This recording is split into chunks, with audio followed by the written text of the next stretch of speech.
Pickens County, South Carolina. The county's ACE team sets up a trap to catch a hightailing car thief. We need a roadblock. Anybody up there can help us. Moments ago, an urgent call went out from neighboring Clemson Township. These officers are about to learn why Clemson was having so much trouble. The out-of-control outlaw is driving a Porsche, a vehicle tailor-made for a fast getaway. It turns out he stole his Hot Wheels from his own boss, so he doesn't care what happens to his high-performance ride. Be careful, he's driving crazy. This is the toughest kind of crook to catch, a guy who would enjoy seeing his car get banged up, and who isn't afraid to play games with his pursuers. He dares to lose the police on a narrow off-ramp, swerving around an unsuspecting motorist. Ahead lies a stretch of open road. This is where his turbocharged engine can truly shine. Officers struggle to keep up. Speed's not at 100 miles an hour. The troopers see their opportunity and move in. Walk him in here. Walk him in. But the dangerous daredevil recovers from the spin-out and gets moving again. He avoids another pit attempt and throws his engine into high gear. He's still going. Now he really feels invincible. Yeah, he's about a quarter of a mile ahead of me. The thief's daring detour dead ends as he slams into a minivan, totaling his boss's car. He's immediately arrested. Without his pilfered Porsche to carry him, he's not so fast anymore. There's only so much you can do with a fugitive who's not afraid of wrecking his car. Be careful, he's driving crazy. These officers played it straight, confident that if they just kept pace, sooner or later, they'd get their man. As for the car thief's boss, it looks like he'll have to find himself a new Porsche and a new employee.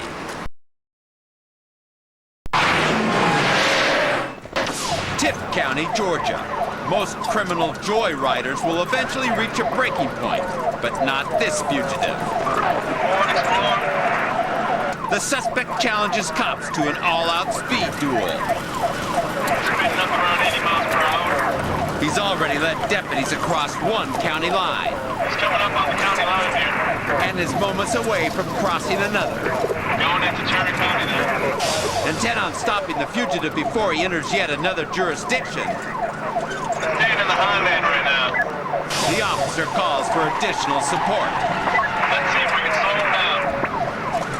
Despite the officer's best efforts, the fugitive crosses into Turner County, where another unit joins the pursuit. Turn off the back off and you come on up. The new deputy tries to coordinate a plan before this chase gets too dangerous.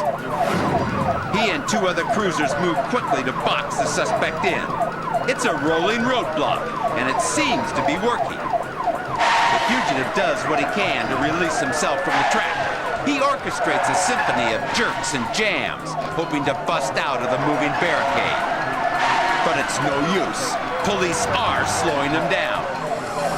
Just seconds before officers pull out of the running, the suspect makes a grave mistake. The outlaw sees what he believes is a way out. He slows to take a shortcut through a filling station, and the officers see one last chance. He's surrounded by cops who waited for the moment to stop this four-wheeled felon dead in his tracks. A backup officer pulls in after the pit, holding off any further attempts to run.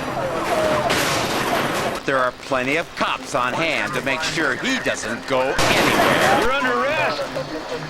From Crisp County Up on the county line here. through Turner County Going into Turner County now. to Tipp County, Georgia, this outlaw took the heat from all three jurisdictions.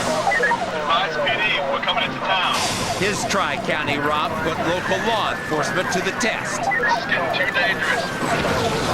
But even when police were ready to throw in the towel, Just back completely off of it. they saw the opportunity they were looking for Hit him! Hit him! and seized it with a vengeance.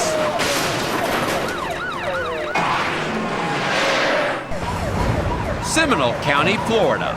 Officer's tail of feet swipe right off the dealer's luck. The robber doesn't care what happens to his stolen ride, and this car is every bit as powerful as the police cruisers, matching them pound for pound. Send us some more units this way, please. 6 black and whites take up the pursuit. With all this manpower, it seems a natural move to box the suspect in.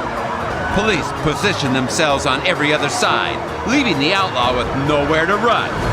Or so they thought. The rattled civilians scramble out of the way. Just when officers thought he was finished, it turns out the chase is on again. Now they know what they're dealing with. This isn't just an aggressive car. This is a very aggressive driver. The only way to fight back against this kind of force is to take the offensive. We're getting off 46 edge. The suspect guns his 320 North Star engine, thinking this empty highway will let him cruise to freedom. But with all this open road, it's the perfect place for officers to spin him out. Amazingly, the indestructible caddy recovers from the hit, and the suspect rams another officer. Before the crook can gun his car to full power, one of the units pits him again, harder. While the driver reels from the collision, police jam him in on all sides, pinning his shot. The close squeeze bolts the criminal up tight. In deciding how to handle the pursuit, officers need to consider 2 things: the personality of the car and the personality of the driver. These cops found themselves dealing with a car that wouldn't give out and a driver who wouldn't give up. So officers had to work twice as hard just to stay in the chase and hit twice as hard to bring this outlaw down. Fort Wentworth, Georgia. Sergeant Matthew Libby has just clocked this driver doing 17 miles per hour over the limit. When the officer turns on his lights, instead of taking a ticket, the suspect panics and takes off. The sudden change of heart tells the sergeant that this driver has something more to hide than a lead foot. Whatever it is, he kicks it up to 70 miles per hour in a 45 zone. The sergeant has seen enough, and if needed, he's ready to stop the suspect by force. The moment the fugitive hits a strip of open highway, Sergeant Libby makes his move.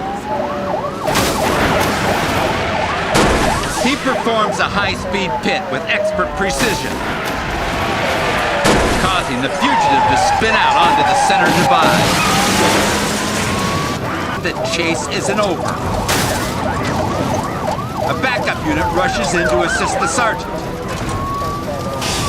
The suspect's determination only earns him an extra 30 yards before the backup cruiser shuts him down for good.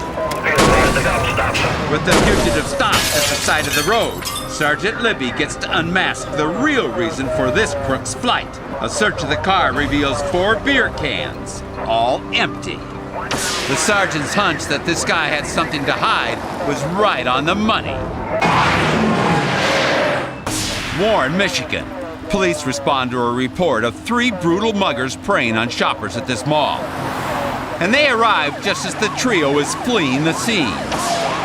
These hoodlums are wanted for robbing and beating a dozen elderly women. Do you need further assistance from Iron County units? They're used to having superior numbers and strength over their victims. Now the tables have turned. Reinforcements rush in to back up the officers. No warrant. Warrant's with us. Overwhelmed by the swarm of cruisers, the renegades desperately dodge into opposing lanes. I got 3 of them ahead of me. It's clear these strong-arm robbers aren't afraid to terrorize anyone in their path. But now, they're not messing with little old ladies. Cops aren't intimidated by these sadistic suspects. We're getting on 696 moving west. As the crooks fly onto the freeway, Officer Ken Marcy joins the chase.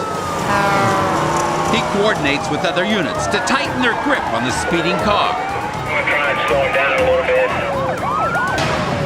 Marcy matches their tenacity, buzzing his cruiser in front of the car like a high-octane Hornet.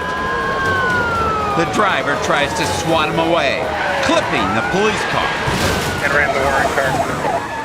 But Marcy never takes a break. He's not going to let these cold-hearted criminals get away. So another cruiser zeroes in on the suspect's rear quarter panel.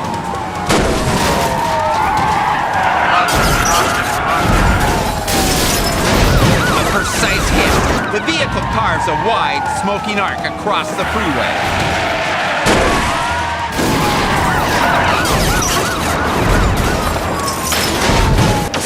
Marcy and his colleagues swarm over the crooks. These goons won't be mugging any more grandmothers. They have me in custody.